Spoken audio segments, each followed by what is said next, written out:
ಶಿವಮೊಗ್ಗದಲ್ಲಿ ಪುಟ್ಟ ಬಾಲಕನ ಭೀಕರ ಮರ್ಡರ್ ಕಣ್ರಿ. ಹೌದು, ನಿನ್ನೆ ಟ್ಯೂಷನ್ಗೆ ತೆರಳಿ ಮನೆಗೆ ತೆರಳುತ್ತಿದ್ದಂಥ ಬಾಲಕನನ್ನು ಭೀಕರವಾಗಿ ಹತ್ಯೆ ಮಾಡಿದ್ದಾರೆ. ಈ ಸಂಬಂಧ ಸರ್ಕಾರ 15 ಲಕ್ಷ ರು ಪರಿಹಾರವನ್ನು ಸಹ ನೀಡಿದೆ.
ಸುಮಾರಿಗೆ ಶಿವಮೊಗ್ಗದಲ್ಲಿ ಬೆಚ್ಚಿ ಬೀಳಿಸುವಂಥ ಮರ್ಡರ್ ಕಣ್ರಿ. ಹೌದು, SSLC ಹುಡುಗ ಟ್ಯೂಷನ್ ಮುಗಿಸಿಕೊಂಡು ಮನೆಗೆ ತೆರಳುವಾಗ 4-5 ಜನ ಏಕಾಏಕಿ ಈ ಹುಡುಗನ ಮೇಲೆ ಹಲ್ಲೆ ಮಾಡಿದ್ದಾರೆ ಕಣ್ರಿ.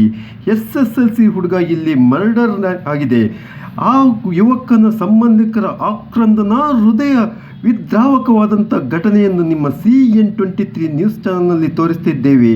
4-5 ಜನ ಗುಂಪಾಗಿ ಬಂದು ಈ ಯುವಕನ ಮೇಲೆ ಏಕಾಏಕಿ ಹಲ್ಲೆ ಮಾಡಿದ್ದಾರೆ ಎಂದು ತಿಳಿದು ಬಂದಿದೆ.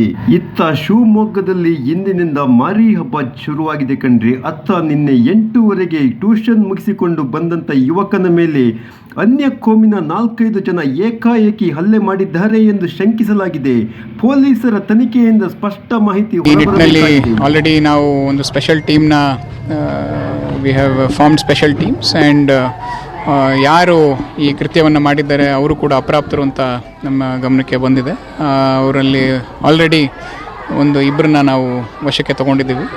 ಅದರ ಜೊತೆಗೆ ಬೇರೆಯವರು ಯಾರು ಇದರಲ್ಲಿ ಇನ್ವಾಲ್ವ್ ಆಗಿದ್ದಾರೆ ಅನ್ನೋದನ್ನು ಕೂಡ ನಾವು ಒಂದು ಸ್ವಲ್ಪ ಇವಾಗ ಫಾಲೋ ಅಪ್ ಮಾಡಿಸಿ ಅವ್ರನ್ನೂ ಕೂಡ ಅತಿ ಶೀಘ್ರದಲ್ಲೇ ಬಂಧನ ಮಾಡೋ ವ್ಯವಸ್ಥೆಯನ್ನು ಮಾಡ್ತೀವಿ.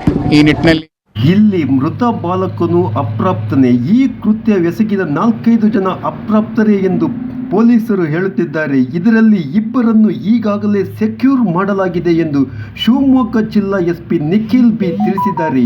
ಏನೇ ಇದ್ದರೂ ಅಪ್ರಾಪ್ತ ಬಾಲಕರ ಈ ಕೃತ್ಯ ಈ ನಿಟ್ಟಿನಲ್ಲಿ ಆಲ್ರೆಡಿ ನಾವು ಒಂದು ಸ್ಪೆಷಲ್ ಟೀಮ್ನ we have formed special teams and ಯಾರು ಈ ಕೃತ್ಯವನ್ನು ಮಾಡಿದ್ದಾರೆ ಅವರು ಕೂಡ ಅಪ್ರಾಪ್ತರು ಅಂತ ನಮ್ಮ ಗಮನಕ್ಕೆ ಬಂದಿದೆ.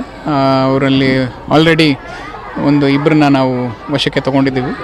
ಅದರ ಜೊತೆಗೆ ಬೇರೆಯವರು ಯಾರು ಇದರಲ್ಲಿ ಇನ್ವಾಲ್ವ್ ಆಗಿದ್ದಾರೆ ಅನ್ನೋದನ್ನು ಕೂಡ ನಾವು ಒಂದು ಸ್ವಲ್ಪ ಇವಾಗ ಫಾಲೋ ಅಪ್ ಮಾಡಿಸಿ ಅವ್ರನ್ನೂ ಕೂಡ ಅತಿ ಶೀಘ್ರದಲ್ಲೇ ಬಂಧನ ಮಾಡೋ ವ್ಯವಸ್ಥೆಯನ್ನು ಮಾಡ್ತೀವಿ. ಈ ನಿಟ್ಟಿನಲ್ಲಿ